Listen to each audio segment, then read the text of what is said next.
নমস্কার বন্ধুরা, আমি বিশাল। তোমাদের সকলকে স্বাগতম জানাই দ্য রাইডিং বিশাল চ্যানেলে। আজকে আমরা যাচ্ছি বাংলার এক অন্যতম জাগ্রত শিবধাম তারকেশ্বর মন্দিরে। তো চলো রাস্তার সৌন্দর্য আর বাবা তারকনাথের আশীর্বাদ দুটো একসাথে অনুভব করি।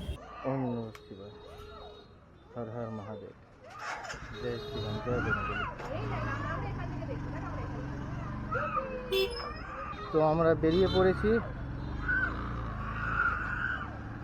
আজকে আমি একা যাচ্ছি না, আজকে আমি, আমার সোনামা আর আমার ওয়াইফ যাচ্ছে।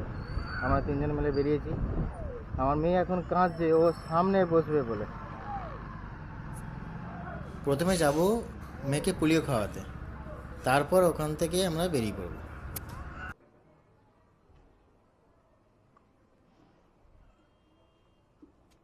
তো আমরা দিল্লি রোডে উঠে পড়েছি। ঘড়িতে এখন সময় হয়েছে 11:10। বাইরে গরমও ভালোই আছে। আজকে ওয়েদার ঠিক আছে, রোদ্দুর উঠেছে, মেঘলা করেনি। আমাদের অনেকখানি লেট হয়ে গেছে আজকে। তো তোমরা যারা আমার আগের মায়াপুর ব্লগটা দেখেছো, তো সেখানে নিশ্চয়ই শুনেছো যে আমার এই স্পিডোমিটারটা খারাপ আছে, আমি এখনও পর্যন্ত পাইনি, ঠিক হয়নি। তো আজকে আমি যাচ্ছি তারকেশ্বর। তো আজকেও শোরুমে যেতে পারিনি, বাজাজের শোরুমে আমাকে যেতে হবে, ওখানে গেলেই পাবো। আসলে বাজাজের শোরুমটা একটু অড জায়গা, যেখানে গেলে আমাকে হেঁটে আসতে হবে, টোটো পাওয়া যায় না, সেই কারণেই আমার ওখানে যাওয়া হয় না। আর আজকে এসে আমি গাড়িটাকে টিঙ্গুদার কাছে সার্ভিসে দিয়ে দেবো। বর্ধমান সোজা 87 কিলোমিটার, তারকেশ্বর বাঁ দিকে যেতে হয় 35 কিলোমিটার, আর সারাফুলি ডান দিকে 3 কিলোমিটার। আমরা এখন এইখান থেকে বাঁ দিকে যাব তারকেশ্বর, আর সোজা চলে যাচ্ছে বর্ধমান।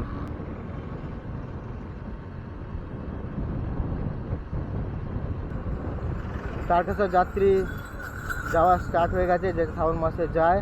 শ্রাবণ মাসে তো এই রাস্তা দিয়ে যাওয়াই যাবে না। তারকেশ্বর যাওয়ার পথে এই রাস্তাটা অসাধারণ লাগে। মাঝখান দিয়ে রাস্তা যাচ্ছে, আর গাছেতে দুদিক দিয়ে ঘিরে ধরেছে, সবুজ গাছপালার মাঝখান দিয়ে আমরা যাচ্ছি, অসাধারণ লাগছে। আর শ্রাবণ মাসে তো এখান দিয়ে তো যাওয়াই যায় না, বড় গাড়ি পুরো বন্ধ থাকে, পুরো রাস্তা জুড়ে যাত্রীরা সব যাতায়াত লেগে থাকে। কোনো কোনো জায়গায় তাদের বসার জন্য জায়গা করা থাকে। অনেকেই তো, অধিকাংশ লোক সারাফুলি থেকে হেঁটে আসে, আবার কেউ কালীঘাট মন্দির থেকে জল তুলে নিয়ে আসে, কেউ কেউ আবার ভূতনাথ মন্দির থেকে জল তুলে নিয়ে আসে, অনেক দূর থেকে হেঁটে আসে। এইখানে যে দেখছো বাস আছে, এরকম আরও অনেক স্ট্যান্ড করে দেয়, যেখানে যাত্রীরা তাদের বাঁক রেখে তারা রেস্ট করে। আমি যখনই এই পথে দিয়ে যাই, সেটা তারকেশ্বর মন্দিরেই হোক বা অন্য কোথাও হোক, আমি ডাকাতকালী মন্দিরে অবশ্যই আমি মায়ের কাছে প্রণাম করে তারপর যাই। আগের ব্লগে তোমরা দেখেইছো ডাকাতকালীর ব্লগটা, যারা দেখোনি তারা গিয়ে, আমি ডেসক্রিপশনে লিঙ্ক দিয়ে দেবো, তারা গিয়ে অবশ্যই দেখে নিও। আমার ওই মন্দিরে খুব ভালো লাগে, গেলে একটা আলাদা শান্তি। তোমরাও আসতে পারো, যারা হাওড়া হয়ে আসবে তারা তারকেশ্বর লোকাল বা সিঙ্গুর লোকাল ধরে সিঙ্গুর স্টেশনে নামবে। সিঙ্গুর স্টেশনে নেবেই অটো টোটো সব অ্যাভেলেবেল আছে, উঠে বলে ডাকাতকালী মন্দির বলে দিলেই ওখানে এসে নামিয়ে দেবে। তোমরা ডাকাতকালী মন্দির দর্শন করো, দর্শন করে দেবে, আলাদা একটা শান্তি।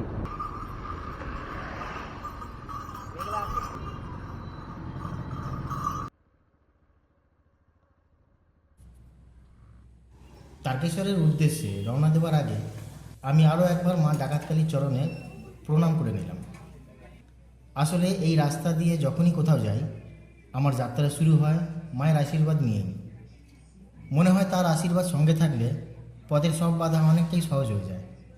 তাই অন্য যে কোনো গন্তব্যে যাওয়ার আগে একবার মায়ের দর্শন করা আমার কাছে শুধু একটা অভ্যাস নয়, এক গভীর বিশ্বাস।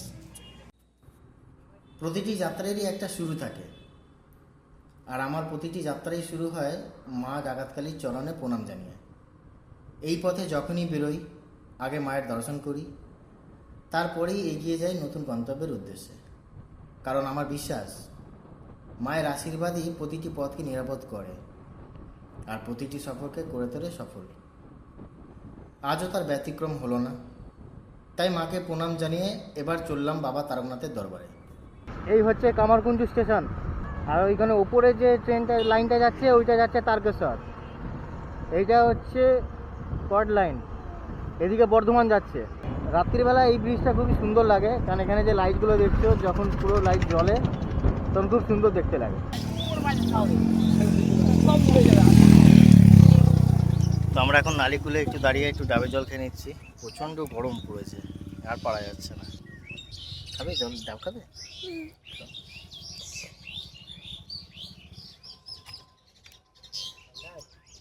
ডাবের জল খেয়ে আবার আমরা বেরিয়ে পড়লাম। এখন মালিয়া ক্রস করলাম, ঘড়িতে বাজে 12টা 15, 1 ঘন্টা হয়ে গেল। আমরা 11টা 10-এ বেরিয়েছিলাম। গাড়ি চালাচ্ছি ততক্ষণ খুব ভালো লাগছে। এখানটা গরম থাকলেও একটু ঠান্ডা ঠান্ডা ভাব আছে, কারণ এই গাছপালার জন্য। রাস্তায় যানবাহনের ভিড় থাকলেও নতুন একটা গন্তব্যের উত্তেজনা আর বাবা তারকনাথের দর্শনের অপেক্ষা, দুটোই মনকে আলাদা একটা আনন্দ দিচ্ছিল। বাইক নিয়ে এগিয়ে চললাম হুগলির তারকেশ্বরের উদ্দেশ্যে। সূর্য তখন মাথার ওপর, রাস্তাও ছিল ব্যস্ত, কিন্তু গন্তব্য যখন বাবা তারকনাথের দরবার, তখন পথের ক্লান্তিও যেন আনন্দে বদলে যায়। বিশ্বাস আর ভক্তিকে সঙ্গী করে এগিয়ে চললাম আজকের যাত্রার পথে। সারা রাস্তা ভালো পেয়েছি, একটুখানি রাস্তা খারাপ তৈরি হচ্ছে। নেক্সট টাইম যখন আসবো তখন আশা করি কমপ্লিট হয়ে যাবে। মনে হয় যেন লাদাখ যাচ্ছে। চলো দেখি গাড়িটা পার্কিং কোথায় করি। অনেক দিন আগে এসেছিলাম, ঠিক মনে পড়ছে না, মনে হয় সোজা রাস্তাই হবে। মন্দিরটা কোন দিকে দাদা? এদিক দিয়ে? আজকে পূর্ণিমা, বাঁদিকে পার্কিং। চলো গাড়িটা পার্কিং করে দিই। অবশেষে পৌঁছে গেলাম বাবা তারকনাথের দরবারে। দূর দূরান্ত থেকে প্রতিদিন হাজার হাজার ভক্ত এখানে আসেন। বিশেষ করে শ্রাবণ মাসে এখানে জল সমুদ্র নেমে আসে। মন্দিরের পরিবেশে একটা অদ্ভুত শান্তি আছে। ঘণ্টাধ্বনি, ধূপের গন্ধ আর হর হর মহাদেব ধ্বনি, সব মিলিয়ে মনটা যেন অন্যরকম হয়ে যায়। তারকেশ্বর মন্দিরের প্রতিষ্ঠা অষ্টাদশ শতকে। প্রচলিত মতে রাজা বিষ্ণুদাস ও তার ভাই ভারমল্লের উদ্যোগে এই মন্দির নির্মিত হয়। এখানে বিরাজমান শিবলিঙ্গকে স্বয়ম্ভূ বলে মানা হয়, অর্থাৎ মানুষের হাতে প্রতিষ্ঠিত নয়, নিজে থেকেই প্রকাশিত হয়েছে বলে ভক্তদের বিশ্বাস। এই কারণেই এই স্থানকে অত্যন্ত জাগ্রত সিদ্ধাম হিসেবে মানা হয়। আমরা এখানে পুজো দিয়ে বেরিয়ে পড়েছি। তো তোমাদের অনেক কিছু শেয়ার করার আছে, যেটা আমি বলছি এখানে বলবো না, এখানে এগিয়ে যাই, তারপর গিয়ে তোমাদের সাথে শেয়ার করছি আমাদের সাথে কি হয়েছে পুজো দেওয়ার সময়। তো চলো আগে গাড়িটা নিয়ে নিই, গাড়িটা নিয়ে তারপরে যেতে যেতে কথা হচ্ছে। যারা এখানে প্রথম আসবে তারা কিন্তু খুবই সাবধান। তো আমরা বেরিয়ে পড়েছি। এখান থেকে যখনই ঢুকছি তখনই ওখানে চেঁচাচ্ছে, দাদা বাইক পার্কিং বাঁদিকে, বাইক পার্কিং বাঁদিকে। তো ঠিক আছে, আমি জানি ওইদিকে পার্কিং এরিয়া আছে। আমি ঢুকে গিয়ে ওখানে পার্ক করতে বলেছে, পার্ক করেছি। ঘরের মধ্যে জায়গা আছে বলে এখানে জুতো হেলমেট সব রেখে দিন, সেফটি থাকতে গেছি। আমি প্রথমে বললাম যে কমিশন আছে, তারপরে আমাকে বলছে যে বাবার ধামে এসছেন, এখানে কোনো পয়সা লাগে না। আমাকে জিজ্ঞাসা করলো পুজো দেবেন? আমি বললাম হ্যাঁ পুজো দেবো, স্বাভাবিক পুজো দেবোই। তো বললো কোনো মানসিক আছে? আমি বলছি না কোনো মানসিক নেই, আমি এমনি পুজো দেবো। তো আমাকে 3টে লিস্ট দিল। 3টে লিস্টের মধ্যে একটা হচ্ছে পূর্ণ সংকল্প, একটা মধ্য সংকল্প, একটা পঞ্চ সম্পর্ক। পূর্ণ সম্পর্কতে আপনার 751 টাকা পড়বে। না, এই পূর্ণ সংকল্পতে কত বললো? 700, তারপর 751, 651 আর 501। এর নিচে কোনো অপশান নেই, কিছু করার নেই। লাস্ট আমি পঞ্চ সংকল্পই দিলাম। তো বললো প্রসাদ দিল, দিয়ে বললো যে এটা ওখানে পুজো হবে আর ব্রাহ্মণের দক্ষিণাটা ওইখানে। ঠিক আছে, কোনো ব্যাপার না। আমাদেরকে সঙ্গে করে এক ভদ্রলোক নিয়ে গেল, নিয়ে গিয়ে একটা জায়গা দাঁড়িয়ে দিল, বললো যে এখানে জল দিতে হবে, বাবার মাথায় ঢালার জন্য জল দিতে হবে। তো ঘট পিছু নিল 100 টাকা। 2টো ঘট দিল, আমরা 2জন ছিলাম, 2টো ঘট দিল। তো তখন আমরা বললাম যে একটাই ঘট নেবো। তখন বললো যে ঢুকতে দেবে না, এখানে এসছেন বাবার মাথায় জল ঢালতে, পুজো করতে। এখানে দূর দূর থেকে জল নিয়ে এসে বাবার মাথায় ঢালছে, আর আপনি জল দেবেন না? জল ছাড়া ঢুকতে দেবে না। দিয়ে ব্রাহ্মণের কাছে ধরিয়ে দিয়েছে। ব্রাহ্মণ প্রথমে একটুখানি পুষ্পাঞ্জলি দিয়ে দিল আমাদের নিয়ে, দিয়ে বলছে যে কী করব, কীরকম পুজো করব। ফুল সংকল্প, ওখানেও সেম গল্প, ফুল সংকল্প ওই সেই 1151 টাকা আর হচ্ছে 551 টাকা। তা আমি বললাম যে একদম নর্মাল। বলছে নর্মাল বলতে 5 টাকা না। আমি বলছি না না এমনি নর্মাল, আমাদের নামে জাস্ট পুজো দেবো। বলছে তাহলে আপনি গিয়ে পুজো দিয়ে দিন। আমি দিতে পারবো না, আপনারাই দিয়ে দিন, আমরা পুজো দিলে এরমভাবেই পুজো দেবো বলে ব্রাহ্মণ রাগ করে গেছে। তখন আমাদের যে পান্ডা পাল্লায় পড়ে গেছিলাম, সে বলছে যে আপনি কত দেবেন? বললাম আমি 101 টাকা দিয়ে পুজো দেবো। বলছে 101 টাকা দিয়ে হয়? 101 টাকা দিয়ে কী করে পুজো হয়? আমি বলছি বাবার কাছে আমি পুজো দিতে এসেছি, এখানে 101 টাকায় পুজো হবে না, বাবা ঠিক নিয়ে নেবেন। তখন আমার ওয়াইফ বলল যে তাহলে আমরা পুজো দেবো না, আমরা নিজেরাই এমনি বাবাকে দেখিয়ে দিয়ে আমরা চলে যাব। তখন বলছে যে আচ্ছা ঠিক আছে, আপনি 201 টাকা দিয়ে দেবেন না? আমি বলছি না, আমি 101 টাকাই দেবো। সে ব্রাহ্মণকে তো জোর করে বলছে যে 200। আমি বলছি না না, আমি 101 টাকাই দেবো।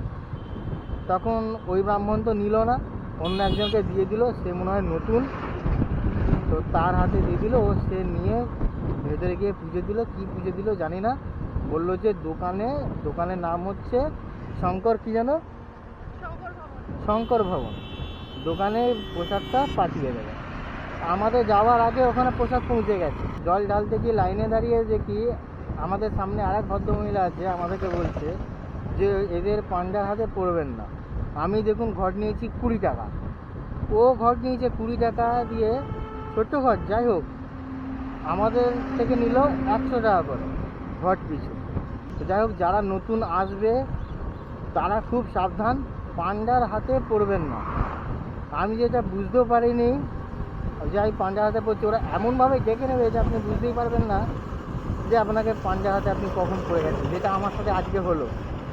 আমার বুঝে উঠতে পারার আগেই আমার সব হয়ে গেছে।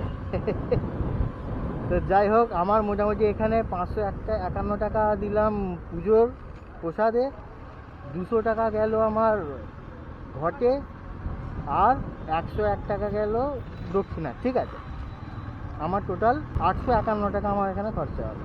সকাল থেকে কিছু না খেয়ে আছি, না খেয়ে না, ছাতু শরবত খেয়ে বেরিয়েছিলাম, আর রাস্তায় ডাবের জল খেয়েছি। এখন ঘড়িতে বাজে 1:20।